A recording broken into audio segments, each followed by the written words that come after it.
Meu bate-papo agora com o político José Aníbal, que esteve em Sertãozinho, e aqui estivemos conversando com ele, onde ele fala sobre a sua pré-candidatura a senador pelo PSDB do estado de São Paulo. Ele que já está na Câmara Federal e fala aqui com a gente. Como é estar em Sertãozinho depois de várias vezes que o senhor já esteve aqui? Olha, um prazer renovado, né? Sertãozinho é uma cidade empreendedora.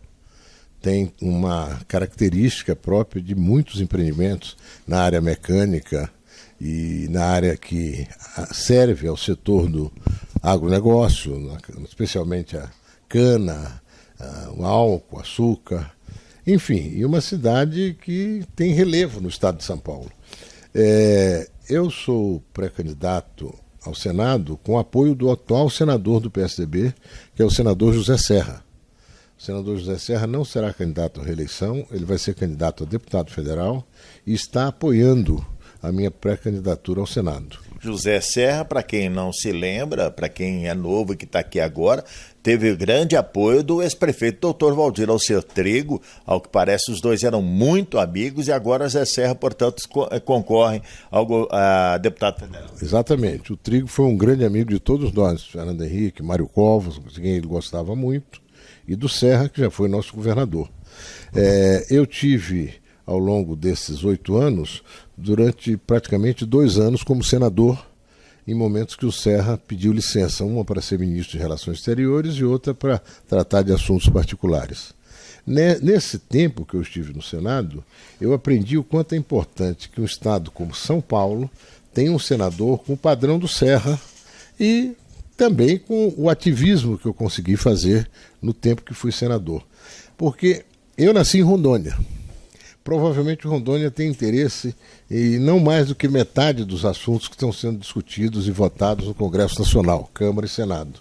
Mas São Paulo tem interesse em todos os assuntos, seja de energia, seja de agricultura, seja de meio ambiente, infraestrutura, saúde, educação profissionalizante. Portanto, é muito significativo e relevante para São Paulo ter um senador que seja bem atuante na defesa dos interesses de São Paulo.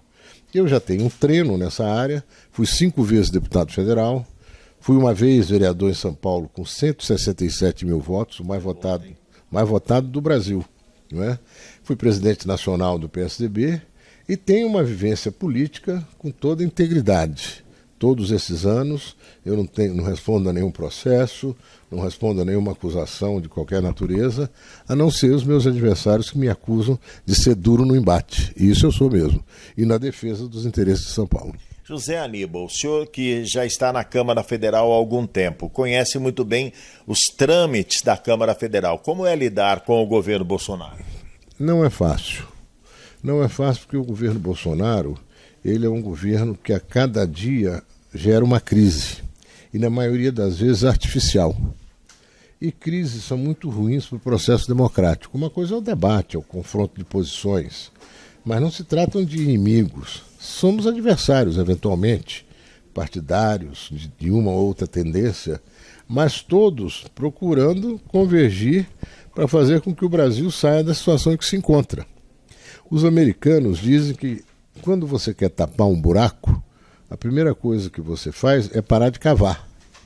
Parece óbvio, mas é cheio de significado, né? Tem que parar de cavar e tapar um buraco.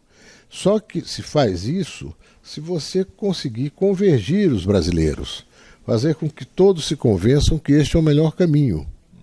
Tapado o buraco, aí nós vamos disputar como é melhorar a economia do Brasil, gerar emprego, ter renda para os trabalhadores, para a população de um modo geral, oferecer uma condição de vida mais digna aos brasileiros na sua totalidade.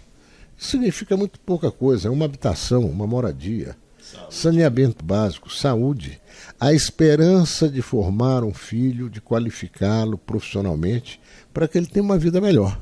Ainda mais no mundo de hoje. Quem não tem qualificação, infelizmente, vai sobrar carregar pedra. Isso enquanto tiver pedra. Não é? Então, essa questão da qualificação profissional me preocupa, por exemplo, esse aspecto. Eu fui secretário de Ciência e Tecnologia do Mário Covas.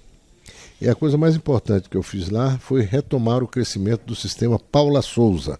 É o ensino técnico e tecnológico, as FATECs e as ETECs. E tem aqui em Sertãozinho 2 unidades, uma da FATEC e uma da ETEC. ETEC. A FATEC provavelmente depois que eu estive na secretaria. Fiquei lá de 99 a 2001. Eu fiz 4 FATECs, uma em São Paulo, uma em Mauá, uma em Botucatu e uma em Jundiaí. Havia 7 FATECs, estava parado o sistema há muito tempo. Fiz 4, foi para 11. Aí os prefeitos todos de São Paulo perceberam a importância desse equipamento. Ele é tão importante que de 10 garotos e garotas que saem da FATEC, 9 já saem empregados. E isso aí passou a ser o desejo de todos os prefeitos. Hoje nós temos 85 FATECs no estado de São Paulo. Precisa fazer mais ainda. Mas todo esse sistema é bancado exclusivamente pelo governo de São Paulo. Então é preciso defender em Brasília, por exemplo, que se mantenha o ICMS sem intervenções do governo, ou intervenções muito bem negociadas com os estados e municípios. Toda vez que você tira ICMS dos estados, você está tirando também dos municípios. E, por sua vez, os municípios que têm a obrigação de investir 25% em educação. Se você tira ICMS do município, ele vai investir menos em educação. O que nós precisamos é de mais investimento em educação. Para finalizar, uma notícia que cai como uma bomba hoje durante o dia, nós estamos fazendo essa matéria na segunda-feira, é a renúncia do presidente da Petrobras. Isso depois de um embate forte com o presidente da Câmara, o Arthur Lira, e também com o próprio presidente Bolsonaro. Muito barulho por pouca coisa. Pouca coisa no sentido seguinte: se você fosse dialogar melhor com a Petrobras e não ficar dando essas declarações que o presidente dá e o preço na bomba continua aumentando, toda uma fanfarronice, que é um pouco o modo de dizer: o problema não é meu, é sim, é do governo. Em dezembro eu estava no Senado, já havia uma grande preocupação com a alta dos preços dos derivados de petróleo, óleo diesel, gasolina, querosene e também o botijão de gás. Havia um projeto, eu apresentei ao relator uma emenda propondo o seguinte: olha, como o preço do petróleo está muito estável, para que isso não impacte muito os caminhoneiros, o taxista, o motoboy, os avulsos, as pessoas que precisam de carro para trabalhar, e sobretudo os caminhoneiros que precisam do diesel, vamos criar um fundo de equalização para atenuar, como se fosse um colchão, para segurar esses aumentos dos preços dos combustíveis. Com que recursos? Os dividendos que a Petrobras paga para o governo federal. O ano passado foram mais de 30 bilhões. Então você tem um fundo, petróleo, o barril de petróleo está acima de $100 o barril, como está hoje, então você segura nos $100 e banca a diferença para a Petrobras com o próprio dividendo que ela pagou para o governo. Quando o preço se estabilizar abaixo de 100, há a recuperação do recurso desse fundo. Mas a sensatez, a coisa conversada, trabalhada, bem trabalhada, não faz parte muito da ação do governo. Ele deixou a coisa acontecer, chegou lá em cima, teve um novo reajuste na sexta-feira, e agora está aí a Petrobras sendo tratada como se fosse uma pequena empresa, que você pode mudar o presidente a cada mês. Já teve 3 presidentes no último período. A Petrobras é uma das maiores empresas do mundo. Você imagina o impacto que isso causa lá dentro.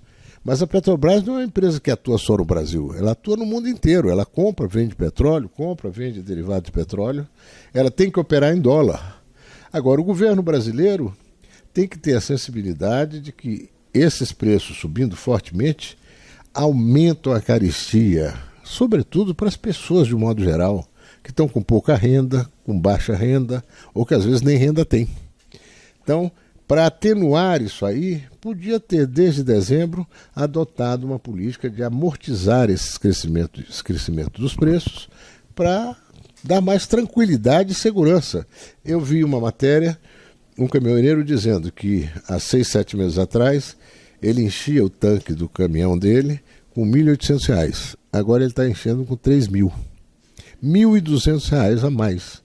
E pergunta para ele, como é que faz? Não, eu vou cortando. Corto toda a despesa, reduzo muito a qualidade de vida da minha família e vou me adaptando. O governo podia ter se antecipado a isso, infelizmente não fez. Então é um governo que tem muita dificuldade, só para concluir, Jota, de você ver uma foto do presidente reunido com o governo dele, com a equipe econômica, por exemplo, durante 2, 3 horas para resolver um assunto. Ele vai naquele cercadinho, dá declaração, xinga a Petrobras, xinga a guerra, xinga isso, aquilo, outro, e continua do jeito que está. Obrigado, Aníbal. Muito obrigado a você, até uma próxima oportunidade. Foi um prazer estar aqui em Sertãozinho, inclusive visitando o meu amigo Ivan Melo, que é secretário de Meio Ambiente na Prefeitura. Nós conversamos aqui com o José Aníbal, ele que é pré-candidato a senador por São Paulo pelo PSDB.